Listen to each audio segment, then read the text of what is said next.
جب اللہ عیسیٰ سے فرمائے گا کہ اے عیسیٰ ابن مریم، میرے ان احسانوں کو یاد کرو جو میں نے تم پر اور تمہاری والدہ پر کیے، جب میں نے روح القدس یعنی جبرائیل سے تمہاری مدد کی،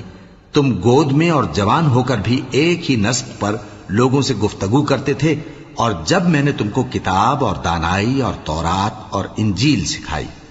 اور جب تم میرے حکم سے مٹی کے پرندے کی شکل بناتے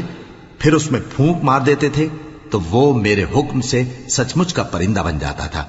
اور پیدائشی اندھے کو اور برس کی بیماری والے کو میرے حکم سے اچھا کر دیتے تھے، اور مردوں کو زندہ کر کے قبر سے نکال کھڑا کرتے تھے۔ اور جب میں نے بنی اسرائیل کے ہاتھوں کو تم سے روک دیا، جب تم ان کے پاس کھلے ہوئے نشان لے کر آئے، تو جو ان میں سے کافر تھے کہنے لگے کہ یہ تو کھلا جادو ہے،